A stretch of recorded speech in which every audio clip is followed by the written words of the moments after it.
Hello guys, welcome back to another video, and today I'm going to be doing exactly what I did last week, where I replaced the shells of the Game Boy Advance. This week I finally was able to get in a Game Boy Color shell, and today we're going to be replacing it. So I'm just gonna jump right into it and get started. So first I'm gonna dismantle the Game Boy Color, which is fairly easy. You could see many tutorials on that, but I am going to give you a bit of a brief, kind of overview on what you're going to have to do, because sometimes it can be difficult for beginners who just purchase this. So all you're really gonna have to do is remove all 6 of the screws on the shell.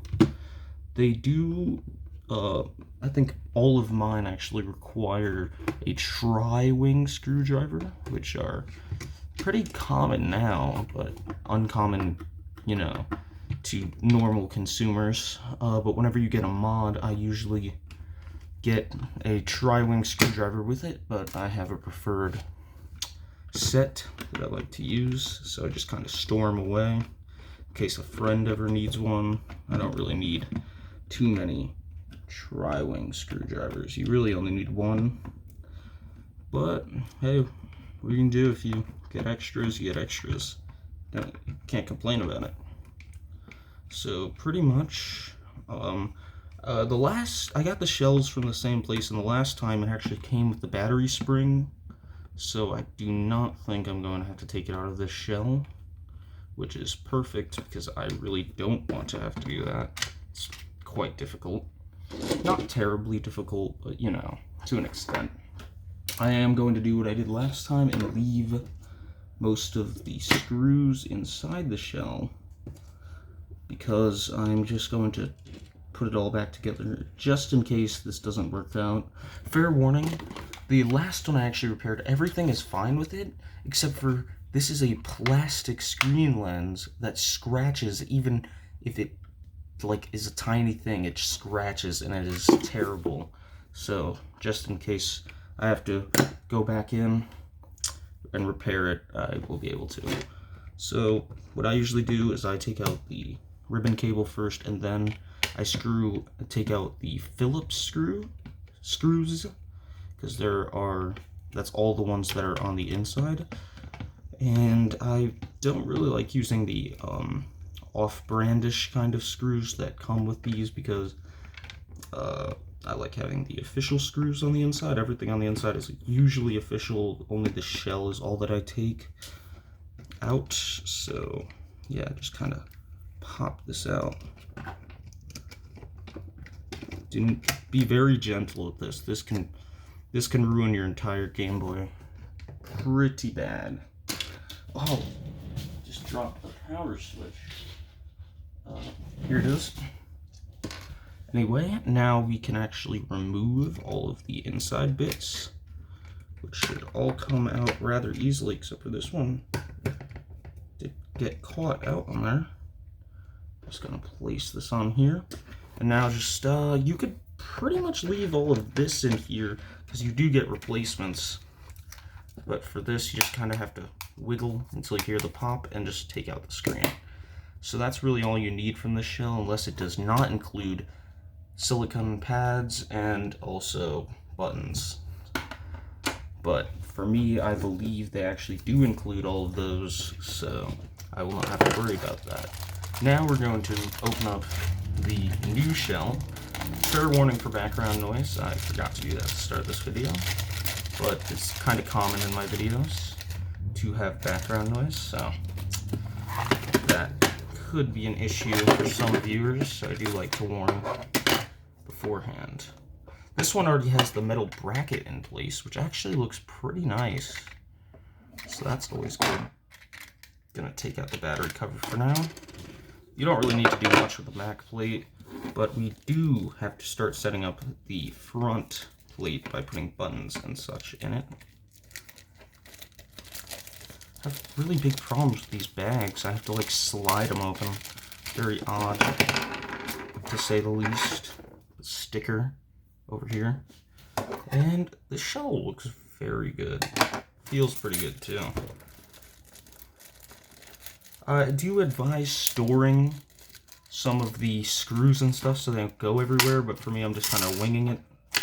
It's a fairly simple install for me, so I just kind of just put it all in there when I need to.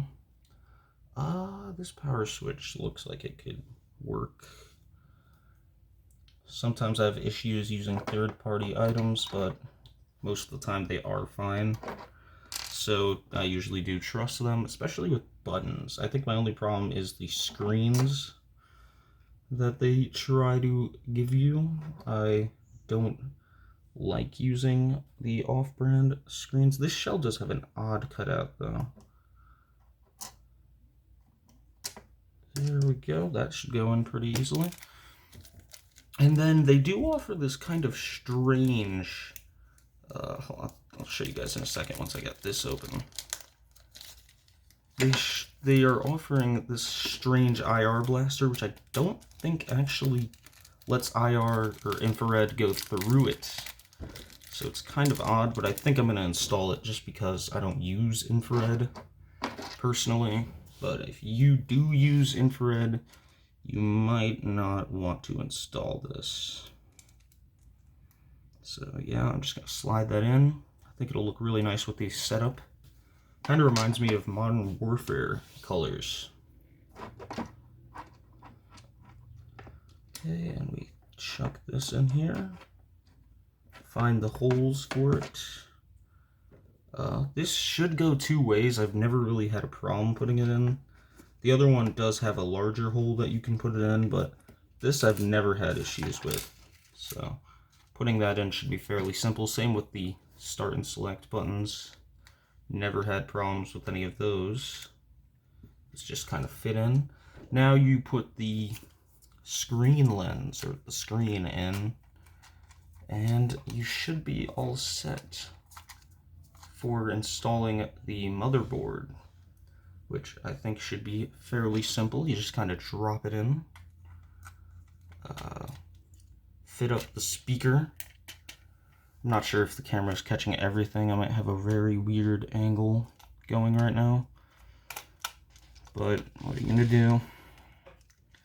Do want to plug this in though.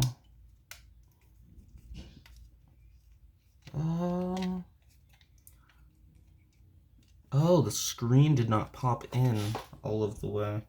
That is the issue there. Because my motherboard was fairly raised, and I did not understand why. So sometimes you just push it in forward first. That's probably a very smart thing I should have said at the beginning. But now it should just slot in like always. And you can plug in that ribbon cable, which is also another fairly easy installation there. And just screw in all of your other screws. At this point, you're pretty much done all of the really hard stuff. So just kind of screwing it in should just be one very easy task.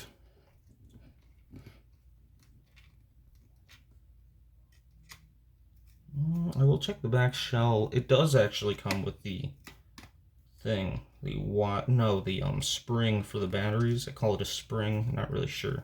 I think they're called connectors or tabs or something.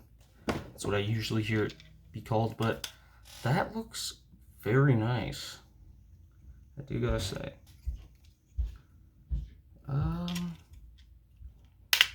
Okay, there it is. It's clicking in now. Yeah, sometimes these shells can be very weirdly molded to a strange extent, but that seems pretty secure. I would plop in the power switch, because there we go. Let's check that out. No, that does not work how it's supposed to be doing. Yeah, this shell is very weird. I think I'm gonna have to use the old power switch now, because that one is short for some reason. Oh, same with this one, but it's slightly better. Then I don't know why this power switch is so odd. Yeah, it seems like it's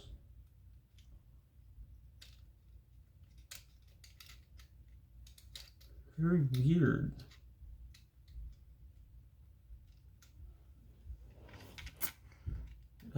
Yeah, I believe it's not correctly utilized. Something's wrong with it. Also, this does feel kind of raised a little bit. I guess when it's screwed in, it should work. But I do really want to use this third-party one because it matches the rest of the shells pieces. So, yeah, I guess I'll just pop it in for now. If I have any problems, I will definitely change it. For now, I'm just going to try to pop in the back piece here. I feel like the hardest part of this is just popping them on the battery connectors. And now we just got to screw it in, which should be fairly simple. And we put that in, and you just kind of screw it in. Oh, I feel like this is one of the softer shells.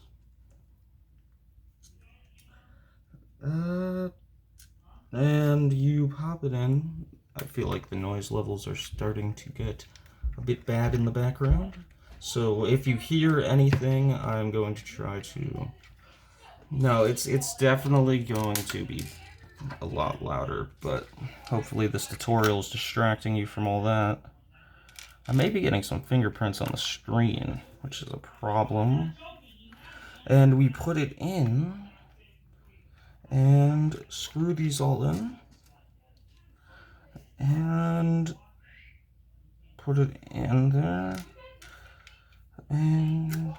and we screw it in, and it should be the two in the battery compartment that are the last two that we put in.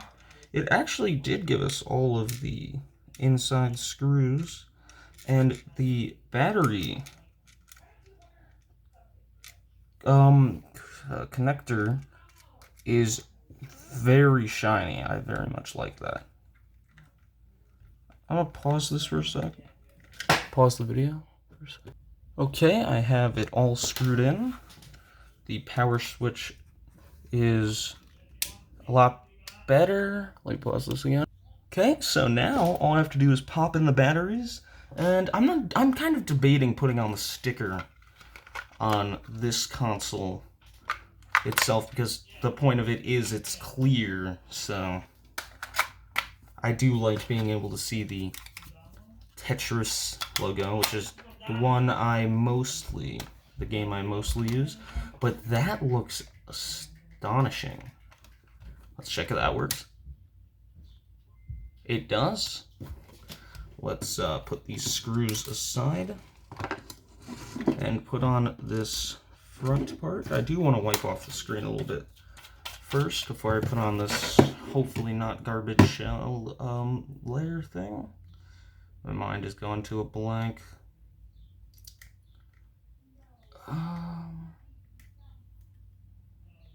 It's very hard to get the peel on this.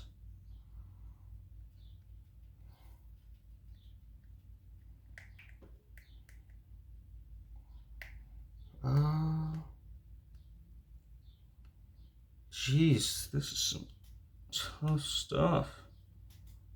I'm going to pause it again just so I don't have to make you sit through this. I was finally able to get that sticker off. So I do kind of want to wipe this off real quick, make sure nothing gets on it before I put on the lens. Okay. That is a beautiful looking Game Boy Color. I do have the volume all the way down, so let's try that again.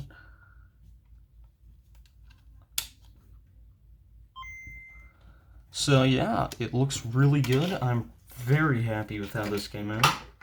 I'm debating whether to even put on the sticker, but that should be everything you need to know. So I'm just gonna stop the video here. Let me know what you want me to make a tutorial on next, and I will try my best to make it possible. See you guys in the next one. Please consider subscribing. We are so close to 1,000.